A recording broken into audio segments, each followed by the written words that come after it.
Hi guys, Forgotten Wolf here, and this is Mario Sluggers League Season 12 is underway now. Those of you that have seen the shorts probably know where this video is going, but for those who are still watching, please enjoy. Entering Week 1, no one knew what to expect, but Week 1 exceeded all expectations. And it started off with a back and forth game between the monsters and eggs. Ultimately, that ended in a Hammer Bro winner to win the game 8-6 and get the eggs' revenge over the monsters for their loss in the playoffs, while Mario returned to the Forgotten Wolves team for the first time since Season 5, as it was a very emotional reunion. The second game was a snooze fest, the quite literal opposite of the first game between the Knights and Monarchs, with the Monarchs winning 2-0. The other game in Week 1 was JMick14's new look team in the Bowser Jr. Rookies with PD, Bowser Jr., and reigning MVP Darkbones, and they would underperform as hell. They would be so bad against the Diddy Monkeys, who completely embarrassed the Bowser Jr. Rookies. YouTuber Bread/Crow's team, GM of the Diddy Monkeys, dominated in a 15-3 blowout that would give them a ton of morale entering Week 2 against the Yoshi Eggs. After Week 1, the rookies would make a much-needed trade for a pitcher, being King Boo, trading for him from the Yoshi Eggs, the Eggs would get William Afton and a 4th-round pick. For Afton being traded, once again, it's another signal of the end of the Mii era, as now Matt and name redacted Green Mii were the only Miis left starting. In Week 2, the first game was the classic rivalry of LB Swimmer versus Monkey Man. LB Swimmer's Peach Monarchs would get off to a hot start, for their standards, with a 3-1 lead. However, Monkey Man's Bowser Monsters would not simply accept the loss to their biggest rival, as they would choose the slap hit as their weapon of choice, and getting a few solid slap hits before Bowser and Green Critter sent them home to pick up 4 more runs.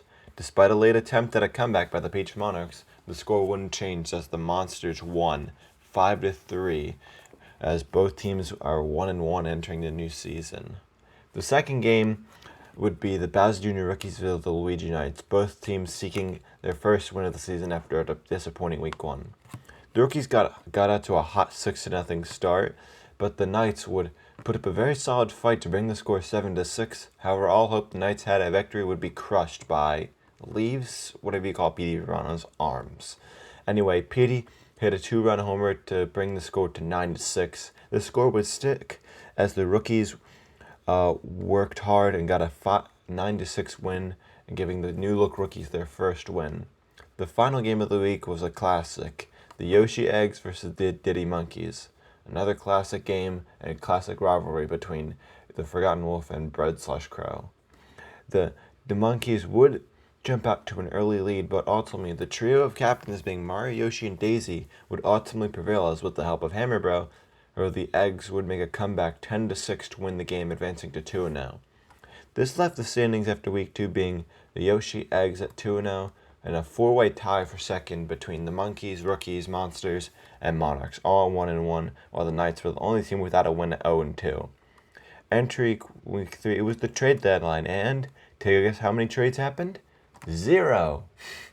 In the first game of Week 3 was the Rookies versus the Eggs, and immediately the Eggs recognized they were at a disadvantage between the big hitters on the Rookies and the Rookies' choice of stadium being Bowser Jr. Playroom. This disadvantage would be spot on, as despite the best efforts of Hammer Bro, the Rookies would win as they were one step ahead of the Yoshi Eggs the whole time, 8-7, advancing to 2-1 and riding on high momentum. There were just 2 teams on bye in Week 3, being the 1-1 Monkeys and the 1-1 Monarchs, which meant the final game of Week 3 was the Bowser Monsters versus the Luigi Knights. The Knights and Monsters both played a solid game, but despite the Monsters' pitching woes, the Monsters would take a very slight win, 7-6. Once again, very close games this season. In Week 4, the 2 teams... Sorry, my phone just got a notification. In Week 4, the 2 teams on bye this week would be the 2-1 Bowser Monsters and the 2-1 Bowser Jr. Rookies. Getting on to now the games in Week 4, the Yoshi Eggs played the Peach Monarchs in a very tight contest that would go down to the wire in the 9th, as the Monarchs led 4-5. However, after Yoshi got on base, Hammer Bro wouldn't simply accept a loss, trying to make a name for herself, hitting the ball right to Red Toad, which bounced off Red Toad's glove and over the wall of Daisy Cruiser, which the game counted as a home run, which gave the lead and the win to the Yoshi Eggs 6-5 in what was the craziest ending in a long time, possibly in league history. I still can't believe it. The other game in week 4 was the Luigi Knights and the Diddy Monkeys, and the Monkeys fell behind immediately, going down 4-0, but they clapped back to lead 7-4. However, the late game chokes were back for the Diddy Monkeys as Red Magic Koopa hit a walk-off grand slam to win the game 8-7 for the Knights. After an extremely chaotic first half of the season, this is how the standings are entering week 5. In first place, it's the Yoshi Eggs at 3-1, while in second place, it's a tie between the Bowser Jr. Rookies and the Bowser Monsters, both at 2-1, coming off of a bye week. While the Diddy Monkeys and Peach Monarchs cling to playoff hope at 1-2, while the Knights are only half a game back at 1-3. So it's going to be very tight for the rest of the season. As for the award race, this is how the award race is going. Hembro is the runaway favorite for MVP, as he also leads the Slugger of the Year race. However, for Slugger of the Year, Green Drybones is only one home run behind. Mario leads the Defensive Player of the Year race, while Hammerbro could be the first player to ever win the 3 biggest awards, being MVP, Slugger of the Year, and Depoy, as Hammerbro is in second place for Defensive Player of the Year. But getting back to Mario, he also leads Comeback Player of the Year Award voting, and Peach leads the newly revived Pitcher of the Year Award, while Blue Toad leads the Breakout Star of the Year Award, as he went from not even in the league to a really good, valuable player for the Peach Monarchs. While William Afton leads the LVP race. Sorry to all you Afton fans. In week 5, it's going to be big.